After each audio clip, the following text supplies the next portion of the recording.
Namaskar. As you know, before I start the class, I always has to recall the previous things which we have learned in the previous lectures. We were discussing about the Coulomb's law, the nature of force, conditions and limitations of Coulomb's law. We know that the Coulomb's law is two-body interaction. That is, the force applied by a charge on the other charge is not affected by the presence of the other charges. If there are lot of charges in the surrounding of a given charge, then each charge exerts its own force on that given charge, and this force is not affected by the presence of the other charges. So, total force acting on that particular charge will be equal to the vector sum of the individual forces, and it is known as the principle of superposition or force between the multiple charges. So, let us consider a charge plus q naught located at P, and there are lot of other charges plus q1 plus q2 minus q3 in the surrounding of this given charge. Each charge exerts its own force, that is force applied by plus q1 is F naught 1, applied by q2 is F naught 2, and applied by minus q3 is F naught 3. These are individual forces and acting on the same charge plus q naught. This force applied by q1 is not affected by the presence of these charges. That is, each charge exerts its own force. Total force on the given charge will be equal to the vector sum of all the forces, and it is principle of superposition. आप ये देखेंगे इसमें कि ये given charge है, इसके surrounding में बहुत सारे चार्जेस हैं, सब चार्ज अपना अपना फोर्स अप्लाई कर रहे हैं. इस चार्ज का टोटल फोर्स है F वेक्टर जो है वो इन सभी फोर्सेस के वेक्टर सम के इक्वल होगा, क्योंकि फोर्स एक वेक्टर क्वांटिटी है, तो टोटल का मतलब आपको सम करना है, और वेक्टर क्वांटिटी में सम सिंपल सम नहीं होगा, आपको वेक्टर के लॉज फॉलो करके आपको जो वो सम फाइंड आउट करना पड़ेगा. तो ये हमारा आज का टॉपिक है. It is just the extension of Coulomb's law, that is multiple forces on a single charge, and those forces are also Coulomb's force, but we have to calculate the resultant force on a given charge. इस topic पे बस इतना ही concept होगा. ये इसके ऊपर जो numericals है उसकी बहुत वैरायटी है, वो अपने डिस्कस करते हैं. Let us start the numerical problems based on the principle of superposition. First we will discuss some simple problems and NCERT problems, and in the next segment of the video we will discuss some additional problems also. So first problem: three equal point charges each of small q are placed on the vertices of an equilateral triangle of side small a. Find the force on each charge. So these are 3 point charges each of magnitude q are placed on the corners of an equilateral triangle of side small a. Find out force on each charge exerted by the other two charges. According to principle of superposition, the resultant force on any charge applied by the other two charges will be equal to the vector sum. So we will calculate the force acting on this charge C applied by these two charges placed on the two corners A and B. तो आप देखिए इसमें ये दोनों positive, इनके बीच में repulsion होगा, तो resultant force along the line joining in outward direction. Let it is force F1. This force is applied by this charge placed at the corner B.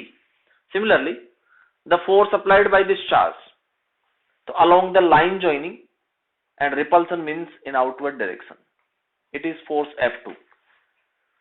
Magnitudes of these two forces will be equal because two charges are similar and equal in magnitude, and distance between the two pairs is also equal.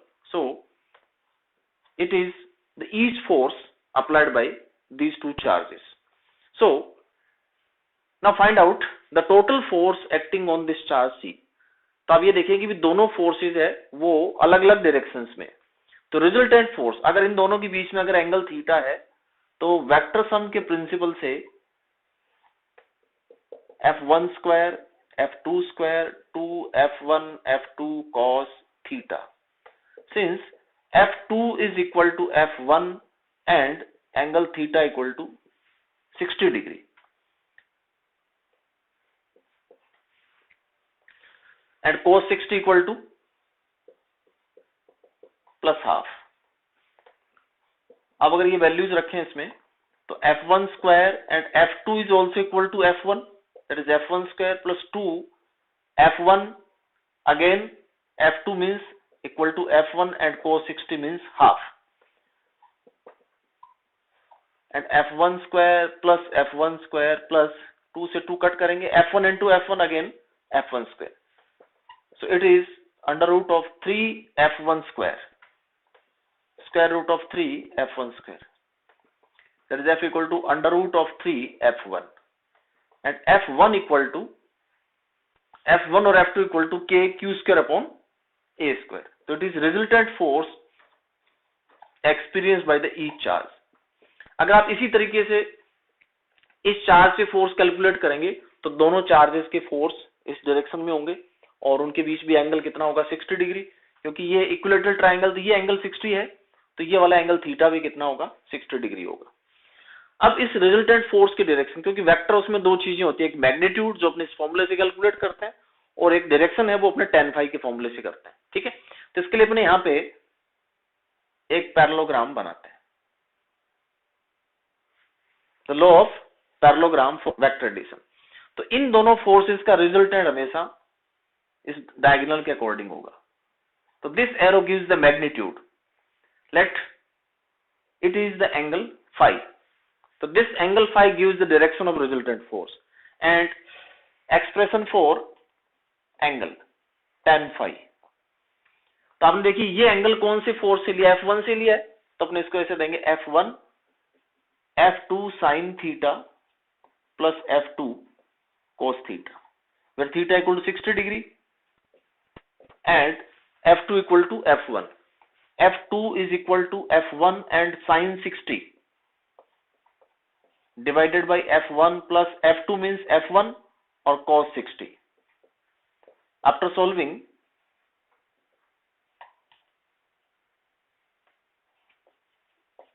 sin 60 means root 3 by 2 f1 and f1 plus f1 into cos 60 means half, and tan phi is equal to root 3 by 2 f1 upon f1 plus f1 by 2, that is 3 by 2 of f1, cancel करेंगे, tan phi is equal to 1 by root 3 and phi equal to 30 degree. then resultant force का magnitude ये होगा और resultant की force की जो है उसकी डायरेक्शन है वो किसी भी एक फोर्स से 30 डिग्री पे होगी, दोनों फोर्सेस इक्वल है।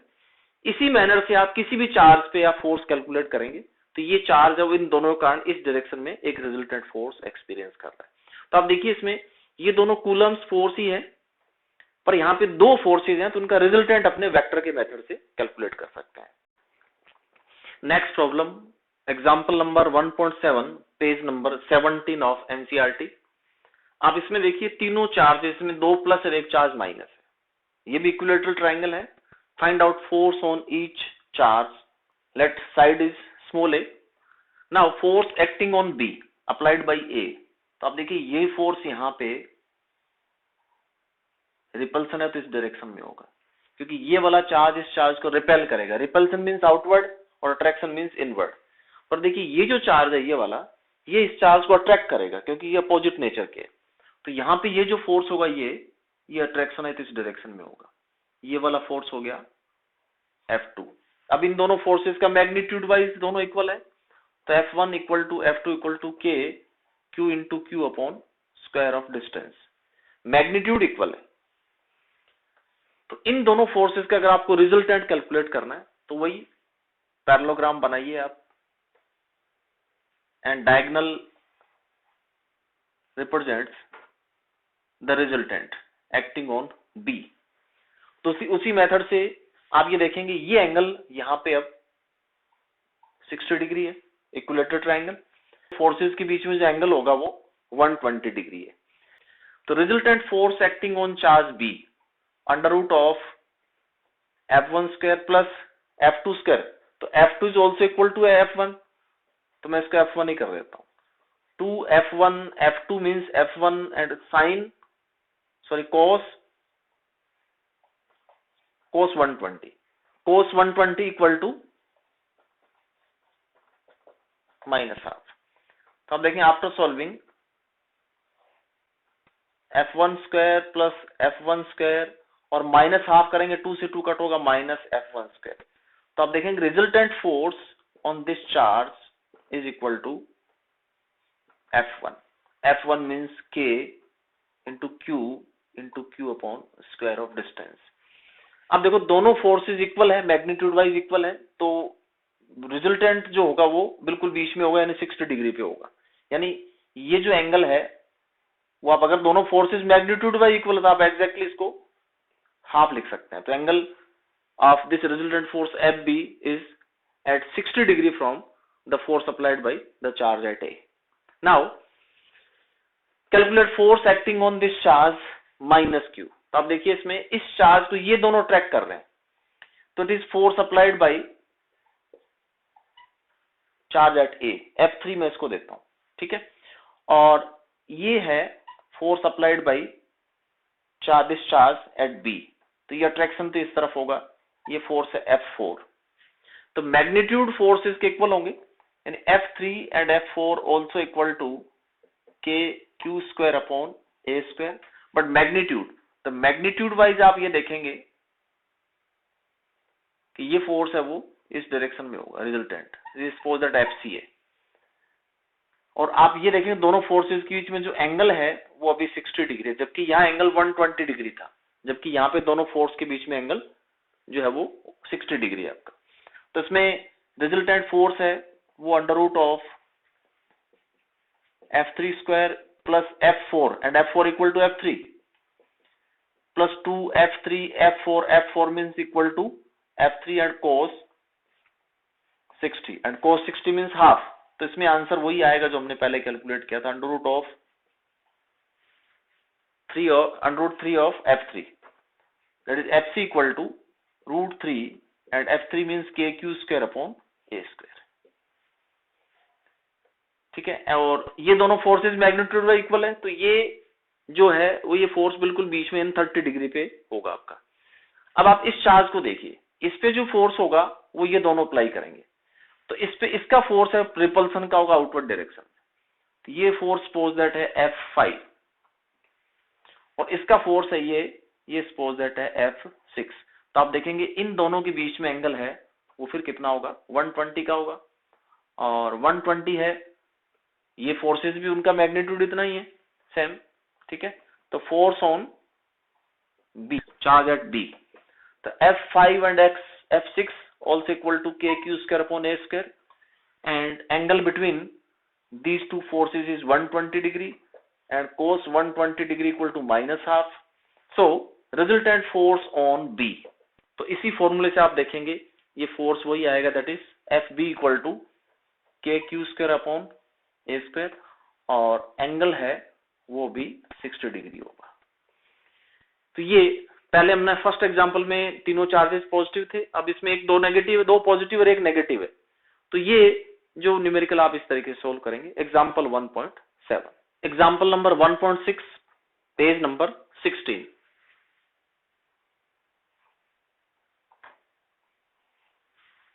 इस प्रॉब्लम में आप देखिए तीनों चार्जेस पॉजिटिव, वो इक्विलेटरल ट्राइंगल है, साइड स्मॉल l गिवन है इसमें, इसके सेंट्रोइड पे एक चार्ज है Q।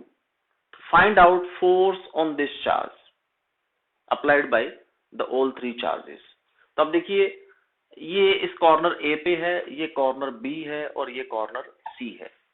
अब देखिए इस चार्ज पे ये तीनों चार्जेस फोर्स अप्लाई कर रहे हैं, तो पहले अपने इसका कैलकुलेट करते हैं। Force between plus Q and capital Q, अगर इनके बीच फोर्स कैलकुलेट करना तो आपको इस डिस्टेंस की जरूरत पड़ेगी। और इक्विलेटरल ट्राइंगल में ये जो डिस्टेंस है, जैसे मैं इसको लिख दूं R, तो ये डिस्टेंस भी R होगा और ये डिस्टेंस भी R होगा। इक्विलेटरल में सेंट्रोइड का जो डिस्टेंस तीनों कॉर्नर से इक्वल होता है, और ये डिस्टेंस है वो होता है 1/√3 of side of the triangle, equilateral triangle. ये आप सिंपल ट्रिग्नोमेट्री से और ज्योमेट्री से आप कैलकुलेट कर सकते हैं। एक परपेंडिकुलर ड्रॉ करेंगे, ये एंगल 30, ये वाला angle 30। Force applied by this charge eight A on capital Q. The magnitude of this force, let it is F1, K, small q, capital Q divided by square of distance, and square is R, where R equal to L by √3. The magnitude of this force is equal to K, QQ upon putting the value of R, तो R square into 3। अब ये force किस direction में होगा, तो दोनों charges positive है, तो ये फोर्स इस डायरेक्शन में होगा, along this direction. Suppose that it is point O, that this force acts along AO. Direction of this force is along AO. Now, force applied by this charge B on capital Q. The magnitude of this force will be also equal to F1. So, this force acts along the line joining the two charges. That is, F2 is also equal to 3kq capital Q upon L square, because charges वही है, distance वही है, पर direction wise आप देखिए, इस force की direction है वो अलोंग BO होगी, अलोंग BO. सिमिलरली, अब force applied by third charge at C on capital Q, तो मैग्नीट्यूड वाइज ये फोर्स इतना ही होगा, बट इस फोर्स की डायरेक्शन होगी कि ये चार्ज इसको रिपेल करेगा, तो इस फोर्स की डायरेक्शन इस तरफ होगी, F3, and it is along CO, along CO. तो आप ये देखिए तीनों फोर्सेस इक्वल हैं पर उनकी डायरेक्शन डिफरेंट है, ठीक है. Since F1 equal to F2 is equal to F3, magnitude wise equal है पर डायरेक्शन वाइज ये अलग अलग होंगे आप.